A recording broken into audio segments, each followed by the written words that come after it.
Hello friends, welcome. आज हम यहाँ पे United India insurance company limited का एडमिनिस्ट्रेटिव ऑफिसर का स्पेशलिस्ट स्ट्रीम जो है उसके पेपर यहाँ पे मॉक पेपर अपन सॉल्व कर रहे हैं। तो आज जो अपन मॉक पेपर सॉल्व कर रहे हैं वो है क्वांटिटी एप्टीट्यूड का। ओके, तो पेपर स्टार्ट करने के पहले अपन पेपर का एग्जाम पैटर्न देख लेते हैं कि एग्जाम पैटर्न कैसे रहने वाला है 2024 का। ओके, कितने नंबर ऑफ क्वेश्चंस रहेंगे, मैक्सिमम मार्क्स कितने हैं और उसके लिए कितना टाइम अलॉट किया गया है। ओके, और एक बात बता दूं कि यहाँ पे स्पेशलिस्ट पोस्ट के अपन finance and investment, data analytical, risk management, legal and engineering के भी पेपर यहाँ पे अपन पोस्ट करेंगे ताकि आपकी पूरी हेल्प हो जाए। ओके, जो भी है जो स्पेशल स्ट्रीम के लिए अप्लाई कर दिया है उसके लिए ही अपन यहाँ पे जो मॉक पेपर है वो क्रिएट करेंगे। Okay, plus important plus expected question भी यहाँ पे पोस्ट करें। तो जिन्होंने अभी तक चैनल को सब्सक्राइब नहीं किया है वो चैनल को सब्सक्राइब कर लो ताकि नोटिफिकेशन थ्रू आपको इंपॉर्टेंट प्लस एक्सपेक्टेड क्वेश्चन पर प्लस डेली जो हम यहाँ पे प्रैक्टिस करने वाले हैं सब्जेक्ट वाइज उसके भी वीडियोस आपको डायरेक्टली मिल जाए। ठीक है, तो सबसे पहले देख लेते हैं कि एग्जाम पैटर्न कैसे रहने वाला है। तो सबसे पहले जो सब्जेक्ट है अपना रीजनिंग का है। रीजनिंग का सेक्शन जो है उसके 25 क्वेश्चंस रहने वाले हैं प्लस 25 मार्क्स है उसके, और उसके लिए सेपरेट टाइम दिया है अपने को 40 मिनट्स का। देन सेकंड जो है वो इंग्लिश लैंग्वेज का है। इंग्लिश लैंग्वेज में नंबर ऑफ क्वेश्चंस जो है वो 40 दिए हुए हैं, मैक्सिमम मार्क्स जो 40 है और टाइम दिया है इसके लिए 40 मिनट्स का। देन सेकंड जो है वो क्वांटिटी एप्टीट्यूड का है जहाँ पे 25 नंबर ऑफ क्वेश्चंस है, मैक्सिमम मार्क्स 25 है और टाइम दिया है 30 minutes. Then general awareness with special reference to financial sectors है जिसमें अपने को 20 क्वेश्चंस दिए हैं, मैक्सिमम मार्क्स जो है वो 20 है एंड टाइम दिया है अपने को 25 मिनट्स का। देन कंप्यूटर नॉलेज के क्वेश्चंस है एंड देन उसके लिए टाइम दिया है 30 minutes, 30 questions, 30 marks and 15 minutes का उसके लिए टाइम दिया है। ओके, देन एडिशनल जो है उसके लिए प्रोफेशनल नॉलेज से रिलेवेंट एप्लीकेशन है जहाँ भी जो भी स्ट्रीम अपन अप्लाई करेंगे, जैसे फाइनेंस एंड इन्वेस्टमेंट करते हैं तो जो 60 क्वेश्चंस रहेंगे वो फाइनेंस एंड इन्वेस्टमेंट रिलेटेड ही रहेंगे। उसके भी मैं टॉपिक वाइज यहाँ पे एमसीक्यूज पोस्ट करने वाला हूँ, चाहे डेटा एनालिटिकल हो, रिस्क मैनेजमेंट हो, लीगल हो। ओके, तो टोटल अगर देखते हैं तो यहाँ पे 200 टोटल नंबर ऑफ क्वेश्चंस रहेंगे और उसके मार्क्स दिए अपने को 250 और उसका टाइम दिया अपने को टोटल 150 मिनट्स का टाइम। ओके, तो ये अपना एग्जाम पैटर्न है। तो चलिए स्टार्ट करते हैं आज क्वांटिटी एप्टीट्यूड का मॉक पेपर जो स्पेशलिस्ट ग्रेड के लिए रहेगा। ओके, तो देखिए यहाँ फर्स्ट क्वेश्चन यहाँ पे 1 to 5 का डायरेक्शंस दिया अपने को। ओके, देखो क्या बोला है, study the following graph carefully to answer the question that follow. The cost of 3 different fruit is rupees per KG in 5 different cities. तो देखो यहाँ पे अपने को एप्पल दिया है, गहुआ दिया है एंड ग्रेप्स दिया है, और यहाँ पे देखिए अपने को नीचे सिटीज दी है बराबर। जालंधर, दिल्ली, चंडीगढ़, होशियारपुर एंड रोपर। तो इसके हिसाब से यहाँ पे फ्रूट्स की कॉस्ट दी है जो पर केजी रुपीज की है। ओके, तो देखते हैं इसका फर्स्ट क्वेश्चन क्या है। तो यहाँ पे फर्स्ट क्वेश्चन है, in which city is difference between the cost of 1 kg of apple and cost of 1 kg of guava second lowest. तो देखो यहाँ पे सबसे पहले अगर सबकी बात करते हैं तो जलंधर है, तो जलंधर में अपन क्या करेंगे, यहाँ पे एप्पल की कॉस्ट देखेंगे तो एप्पल जो है वो ब्लू कलर का है तो एप्पल की कॉस्ट यहाँ पे 60 है बराबर है। और अगर गौवा की कॉस्ट देखते हैं तो यहाँ पे गौवा की जो कॉस्ट है वो कितना है 60, तो 160 माइनस 60 मतलब कितना हो गया यहाँ पे 100। तो ऐसी ही अपन क्या करेंगे, यहाँ पे दिल्ली का निकालेंगे, चंडीगढ़ का निकालेंगे, होशियारपुर का निकालेंगे एंड रोपर का निकालेंगे। तो सेकंड लोवेस्ट अपने को अगर निकालना है तो यहाँ पे देखते हैं सेकंड लोवेस्ट कौन सा है। तो सबसे लोवेस्ट जो है वो 20 है एंड सेकंड लोवेस्ट जो है वो 40। तो यहाँ पे जो आंसर आएगा वो क्या आएगा, दिल्ली। ओके, मतलब सिटी का नाम पूछा है इसलिए जो आंसर आएगा वो क्या आएगा, यहाँ पे दिल्ली आएगा। ओके, देन नेक्स्ट अगर देखते हैं यहाँ पे सेकंड क्वेश्चन है। सेकंड क्वेश्चन बोला है, cost of 1 kg of guava in Jalandhar is approximately what percentage of cost of 2 kg grape in Chandigarh. तो देखो कॉस्ट ऑफ जलंधर की अगर बात करते हैं गवा, तो गवा की कॉस्ट की प्राइस कितनी है यहाँ पे 60 रुपीज, और चंडीगढ़ में अगर ग्रेप देखते हैं तो ग्रेप जो है वो ग्रीन कलर का है, मतलब यहाँ पे है 85 से 90 रुपीज बराबर है। तो अब यहाँ पे 2 ग्रेप्स चंडीगढ़ ग्रेप्स बोला है यहाँ पे, तो 90 into 2 मतलब 180। और जलंधर की अगर बात करते तो वो कितना है 60, तो 60 डिवाइड बाई 180 into 100, तो अप्रोक्सीमेटली यहाँ पे 33 पॉइंट मतलब 34% क्या आएगा यहाँ पे परसेंटेज आएगा। ओके, नेक्स्ट थर्ड देखो, थर्ड क्या बोला है, what total amount will Ram pay to the shopkeeper for purchasing 3 kg of apple and 2 kg of guava in Delhi. तो दिल्ली की अगर बात करते तो एप्पल जो है अपने पास कितने हैं यहाँ पे 140 है, अगर गौवा जो है वो कितने हैं 80 है, सॉरी 130 थी, बराबर है। तो दिल्ली अगर 130 इंटू 3 करेंगे तो यहाँ पे कितना हो जाएगा 390, और गोवा अगर दिल्ली की बात करते तो 90 इंटू 2 मतलब कितना हो गया 180, और दोनों पे अगर एडिशन करते तो आंसर कितना आ रहा है यहाँ पे 570। Okay, next fourth. अब देखो यहाँ पे क्या बोला है फोर्थ में, Ravinder has to purchase 45 kg of grapes from Hoshiarpur, shopkeeper gave him discount 4% per kg, what amount did he pay to shopkeeper after the discount. Okay, तो देखिए शॉप ग्रेप्स की अगर बात करते हैं होशियारपुर में, तो होशियारपुर में यहाँ पे ग्रेप्स जो है वो कितना है यहाँ पे 190 है, बराबर है। और उसने कितना केजी ग्रेप्स परचेस किया है 45 केजी, इसलिए 190 इंटू 45 करेंगे 8550 यहाँ पे अपना आंसर आएगा। देन डिस्काउंट जो है वो कितना दिया है अपने को 4% डिस्काउंट है, तो 8550 इंटू 4 डिवाइड बाई 100, तो डिस्काउंट कितना हो गया 340 रुपीज का। तो 8550 माइनस 342 करेंगे तो 8208 जो आंसर आया वो उसने वहां पे पे किया after discount. Okay, next fifth.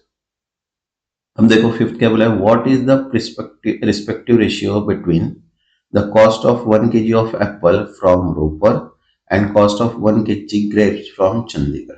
तो अब रेशियो निकालना है यहाँ पे, तो चंडीगढ़ एंड रोपर की बात करते हैं तो चंडीगढ़ का अगर ग्रेप्स दिखते हैं अपन तो यहाँ पे जो आंसर है वो कितना है 90 है, और रोपर के जो ग्रेप क्या दिखते हैं एप्पल्स, तो एप्पल्स का जो रेट है वो कितना है यहाँ पे 40 है, तो 40 डिवाइड बाय 90 मतलब 4/9 का क्या हो गया उसका रेशियो हो गया। Okay, next six. अब नंबर दिया है यहाँ पे 6 नंबर का क्वेश्चन है, देखिए क्या बोला है, in survey 60% of respondent preferred product A over product B.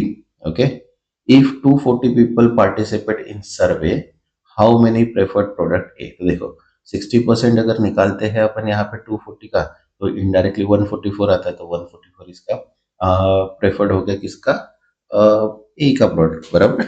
Next 7। अब देखो यहाँ पे क्या बोला है, the first term of geometric progression means GP is 3 and the common ratio is 2, what is the fifth term. तो यहाँ पे देखो फॉर्मूला अप्लाई करना है अपने को, T N equal to A into R N minus one.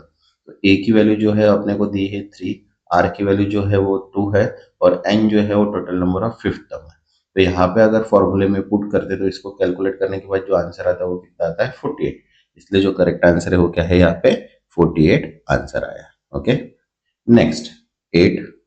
अब देखो यहाँ पे क्या बोला है, in GP if the first term is 2 and common ratio is 3, what is the sum of the fourth term. तो देखो सम निकालना है, तो यहाँ पे देखिए अभी फॉर्मूला है S N equal to A into 1 minus R raised the power N divide by 1 minus R. तो अपने पास देखो फोर्थ टर्म के लिए निकालना है, तो ए की वैल्यू 2 है, आर की वैल्यू 3 है, एन की वैल्यू अपने पास 4 दी है। तो फॉर्मूले में अगर वैल्यू पुट करेंगे तो यहाँ पे जो आंसर आएगा वो कितना आएगा 80। तो यहाँ पे करेक्ट आंसर कितना हो गया 80। आप जब तक सॉल्व नहीं करेंगे तब तक ये क्वेश्चंस आपको नहीं आएगा, इसलिए आपको सॉल्व करना बहुत जरूरी है। विदाउट सॉल्व अगर नहीं करेंगे तो दिक्कत जाएगी। Okay, next 9th।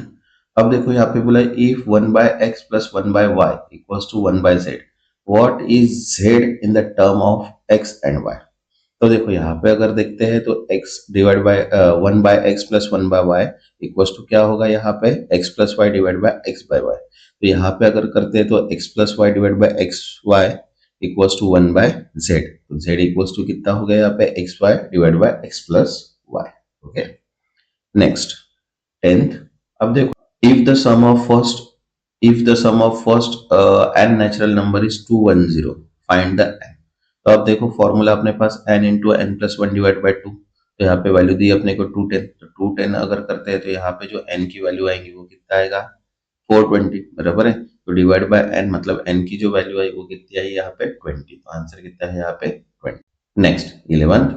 अब देखो यहाँ पे बोला है in a town male and female are in the ratio 3:2, out of 25% are children and rest are adult. If the adult male population of town is 8100, find the total population of town। तो देखो population की अगर बात करते तो total population अपन y को assume कर लेते हैं। मेल फीमेल का जो रेशियो है वो कितना है अपने पास यहाँ पे 3:2 दिया है। देन परसेंटेज ऑफ मेल अगर देखते हैं तो 3/5 इंटू 100 मतलब 60% क्या है, मेल है। तो इनडायरेक्टली यहाँ पे 40% क्या हो गया अभी, फीमेल हो गए, बराबर है। लेकिन यहाँ पे जो मेल कैंडिडेट उसका भी बोला है कि 25% जो है वो क्या है, चिल्ड्रन है। तो 60% का 25% माइनस करेंगे तो यहाँ पे 45% क्या हो गया अभी, मेल हो गया। तो एडल्ट मेल पॉपुलेशन अगर देखते तो 45 divide by 100 into Y equals to कितना दिया आपने को, 8100। तो इसको कैलकुलेशंस अगर करते हैं तो आंसर कितना आता है, 18,000। तो यहाँ पे जो आंसर है वो कितना आया, 18,000। Okay, next 12th। अब देखो यहाँ पे बोला है the area of square is equal to the area of rectangle with the length 28 centimetre and breadth 7 centimetre. Find the circumference of circle whose diameter equal the side of square. तो देखो area of rectangle का क्या formula करते थे, 28 into 7 मतलब 196 metre हो गया। Area of square अगर देखते तो साइड स्क्वायर मतलब इनडायरेक्टली 196 हो गया। देन साइड स्क्वायर मतलब इनडायरेक्टली कितना हो गया, 196 का रूट अगर निकालते तो वो हो गया अपना 14। देन उसके बाद रेडियस ऑफ सर्कल देखते तो side of square divide by 2 मतलब रेडियस हो गया 7। तो अब अपने को सरकमफेरेंस लगाना है। तो सरकमफेरेंस का फॉर्मूला क्या है, 2 पाई आर। तो 2 इंटू 22/7 जो पाई की वैल्यू है इंटू 7, तो यहाँ पे कितना हो गया, 44 सेंटीमीटर। Okay, next 13। अब यहाँ पे 13 बोला है कि P Q R start running around the circular field in the circumference is 120 metre at the same time from the same point. Okay, their speed is 4 meter per minute, 8 meter per minute and 10 meter per minute respectively. Find when they meet again at the same point first। तो simple सी बात है। अब यहाँ पे 120 metres दिया तो 120 divide by 4 करेंगे, 120 divide by 8 करेंगे, 120 डिवाइड बाय 10 करेंगे। तो यहाँ पे 30 मिनट्स आ गए, यहाँ पे 15 मिनट्स और यहाँ पे 12 मिनट्स। तो यहाँ पे तीनों का अगर एलसीएम देखते तो वो कितना है, 60। तो यहाँ पे कब मिलेंगे वो, आफ्टर 60 मिनट्स। Okay, next 14। अब देखो यहाँ पे बोला है compound interest on certain sum at the rate of 12% per annum after 2 year is 1,42,464।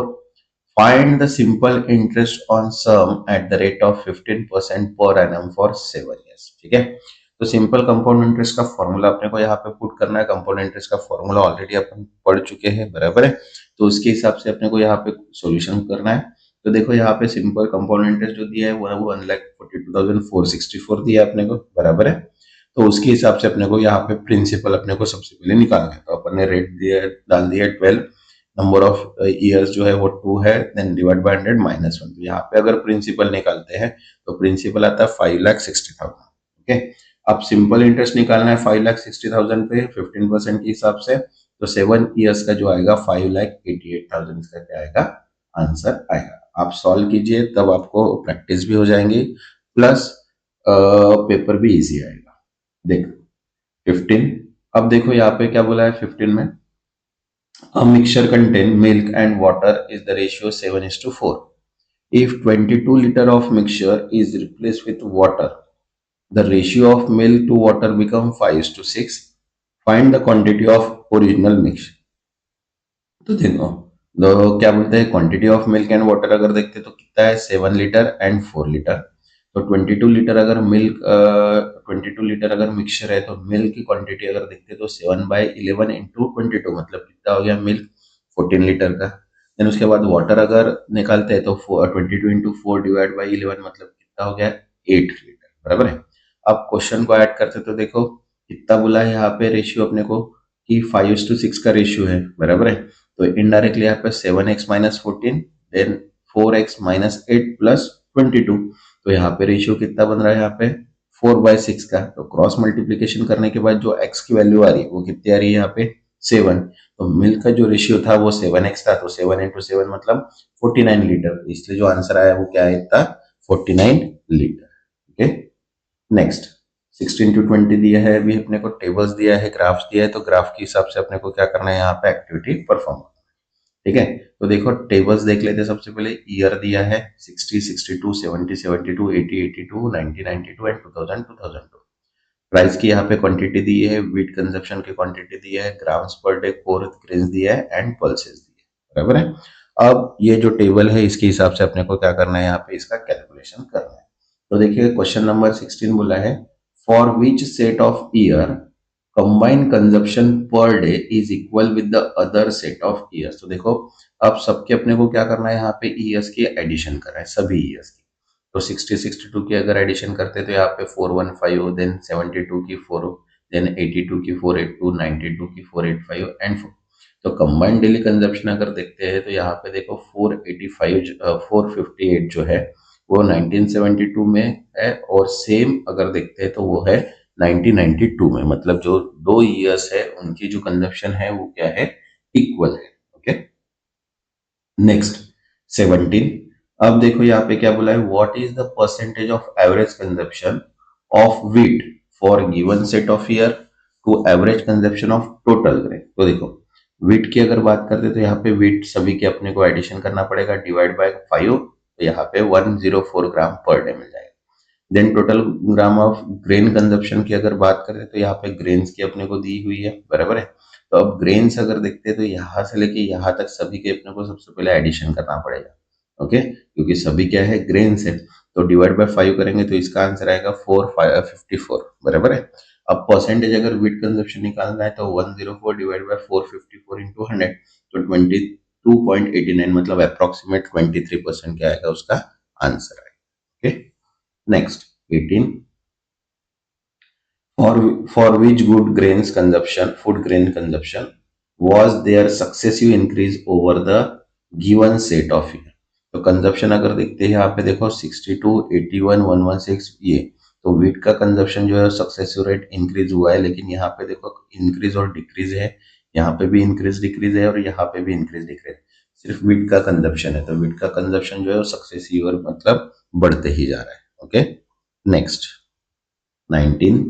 अब देखो यहाँ पे बोला है 19 में for coarse grain the given set of year lowest consumption is approximately what percentage of that all grain consumption per day in a set of year. तो देखो course grey का कंजप्शन अगर 2002 की अगर बात करते हैं तो सबसे लोवेस्ट है, बराबर है।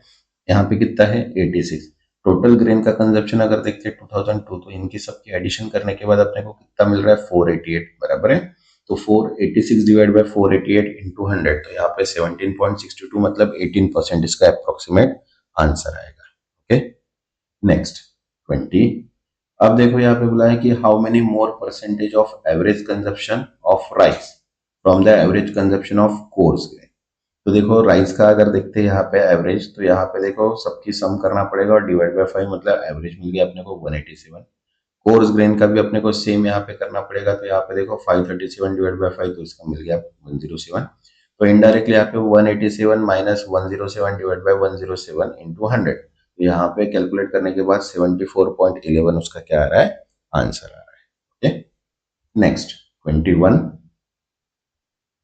अब देखो यहाँ पे 21 में क्या बोला है, What is the compound interest on rupees 1000 at the rate of 5% per annum for 2 years? Okay, तो देखो प्रिंसिपल अपने को 1000 दिया है, रेट दिया है 5% टाइम दिया है, तो कंपाउंड इंटरेस्ट का फॉर्मूला, तो amount equals to 1000 1 plus R divide by 5 divide by 100 into raised to the power 2। तो इसको कैलकुलेट करने के बाद जो प्रिंसिपल आ रहा है वो कितना आ रहा है 1102, मतलब अमाउंट आ गई। देन अमाउंट माइनस प्रिंसिपल अगर करेंगे तो कंपाउंड इंटरेस्ट अपने को मिल जाएगा 102.5। यहाँ पे 102.5 क्या है अपना कंपाउंड इंटरेस्ट। Okay, next 22। अब देखो यहाँ पे बोला है if you are invest rupees 2000 at the rate of 6% per annum for 3 years, what will be the simple interest. Okay, देखो सिंपल इंटरेस्ट का सिंपल फॉर्मूला है अपने पास। ओके, उसको पुट करेंगे अपन सिंपल इंटरेस्ट में, तो आंसर कितना आ जाएगा यहाँ पे 360। तो यहाँ पे जो आंसर आएगा वो कितना आएगा 360। Okay, next 23। अब देखो यहाँ पे कन्वर्ट बोला है 0.75 कन्वर्ट इनटू फ्रैक्शन, तो 0.75 इक्वल्स टू 75 डिवाइड बाय 100, तो यहाँ पे कितना आ जाएगा 3/4 उसका फ्रैक्शन आ जाएगा। Okay, next 24। अब यहाँ पे बोला है कि व्हाट इज 5/8 डिवाइड बाय 1/4, तो यहाँ पे डिवाइड है तो मल्टीप्लाई करेंगे तो वैल्यू क्या हो जाएंगी, इंटरचेंज हो जाएंगी, बराबर है। तो देन 5 इंटू 4 डिवाइड बाई 8 अगर करते तो 20 डिवाइड बाई 8 मतलब 5/2 इसका क्या आ गया, आंसर आ गया। Okay, next 25। अब यहाँ पे बोला है if A complete a work in 10 days, B can complete work in same in 15 days, how long will take to complete the work together. तो देखो 1/10 एंड 1/15, अगर दोनों अपन ऐड करते हैं तो कंबाइन करने के बाद यहाँ पे इसका एलसीएम आता है 30, तो 3 + 2 डिवाइड बाय 30, तो यहाँ पे 1/6 मतलब 6 डेज लगेंगे उसको वर्क को कंप्लीट करने में, बराबर है। नेक्स्ट जो वीडियो रहेगा वरना मॉक पेपर रहेगा, इंपॉर्टेंट प्लस एक्सपेक्टेड क्वेश्चन भी सॉल्व करेंगे। जिन्होंने अभी तक चैनल को सब्सक्राइब नहीं किया होगा वो चैनल को सब्सक्राइब कर लो और वीडियो को लाइक कर दो ताकि मुझे भी मोटिवेशन मिल जाए। तब तक के लिए थैंक यू।